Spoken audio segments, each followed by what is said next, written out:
What's up guys, Houndish here, and today I've got a quick Destiny 2 news update. I wanted to point out a new Bungie Bounty Emblem which is up for grabs. On top of this, some interesting hints and items in the database about vehicles and some of the kind of upgrade stuff for that, as well as a couple of interesting things about vendors, the faction victory week, and tracking 300 power gear. So firstly, there is a new Bungie Bounty Emblem. If you don't know what the Bungie Bounty is, essentially a member of the community will be selected, and there'll basically be an event where they play in the Crucible and you have to try and match them, and if you can beat them or you're on the winning team with them, you'll actually get a Bungie Bounty Emblem. So it's a pretty cool little event, and the new emblem is called Sign of Mutual Combat. You can see it on screen right here. Be sure to stay tuned to Bungie's blog and This Week at Bungie for updates on when these different bounties will take place. Up next, I wanted to point out some interesting stuff that you can find in the database for Destiny 2. We have a new material called Transmatter Components. Transmat system components obtained by dismantling legendary quality transmat effects.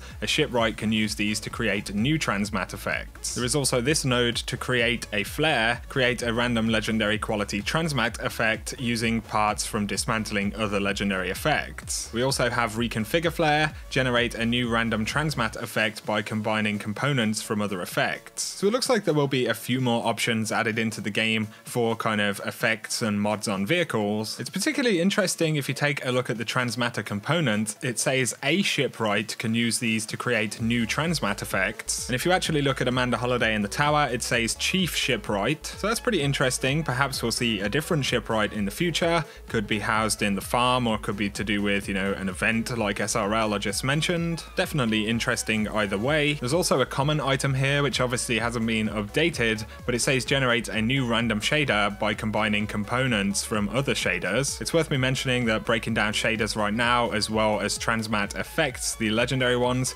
don't actually give you these kind of components that we can see in the database. Of course, reformatting shaders could be limited to things like Eververse, but interestingly, we don't currently have Eva Levante in the game. Whether she's going to return to the tower isn't clear. There is actually a scannable that you can check out in the north side of the tower that says, I keep expecting to show up in the bazaar and see Eva Levante here. This spot's right around where she used to set up shop. I haven't heard much about her since we reclaimed our home, other than that she survived. So Eva Levante apparently survived the Cabal attack. Perhaps she'll return as a vendor at some point in the future, could be with other live events. Maybe that's where we'll see the ability to reformat shaders and stuff like that. Also in the database you can find the Emperor's Pleasure, which is actually a weapon ornament for the Legend of Acrius with this kind of cool gold and white skin. This isn't currently available in the game. Something of interest worth pointing out, if you go up to Lord Shaxx in the tower and actually look at the three screens opposite him, you can see the Crucible icon or the quick play icon, as well as competitive, but you can actually see a third monitor which has an icon which looks like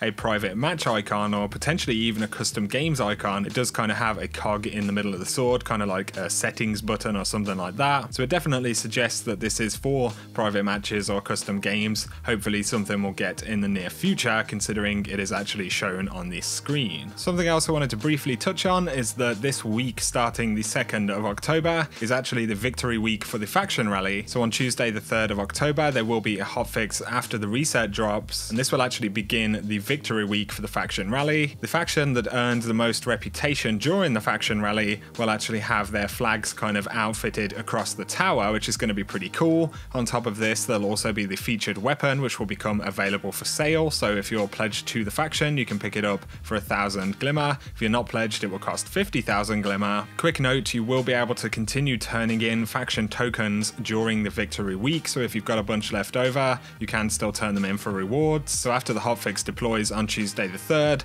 definitely log in and check out the faction rally winner. The final thing I wanted to point out, for players who have already reached the maximum level, you may have heard about a kind of little trick where vendors will reset every 30 minutes and actually potentially be holding level 300 gear if you are at the max level. I'm sorry, this only applies to max level characters, but if you're looking for infusion fuel and to get everything leveled up, this is pretty useful. But essentially a couple of different people on Reddit have actually posted sites that they've made to help track 300 vendor items that are available inside of each 30-minute window. So Destiny vendor gear tracker as well as vendor engrams right here. Both of these sites have each of the vendors that reset their gear regularly listed, and what people are doing is voting if a specific vendor actually has some level 300 gear available at the time. And this is done through voting, so essentially if you go to a vendor and they have a 300, if you are max level, you can vote yes, it's currently 300, and then when people look on the site, they can see that this particular weapon or this particular engram at a vendor has 10 votes for 300, for example, and that will mean that inside of that window, people have voted to say it's currently that level. So I hope that kind of makes sense to you guys. I did make a separate video all about this, so if you're wondering what the hell I'm talking about, I will leave that link in the description below. If you're trying to keep track of which vendors have 300 engrams available, then these sites can be really useful, and I will link both of those below as well. So there we go, guys. That's going to summarize this video. I hope you have enjoyed it as always. If you have, a like and comment below is appreciated. If you're new to the channel, be sure to hit subscribe to see a lot more Destiny 2 content going forward.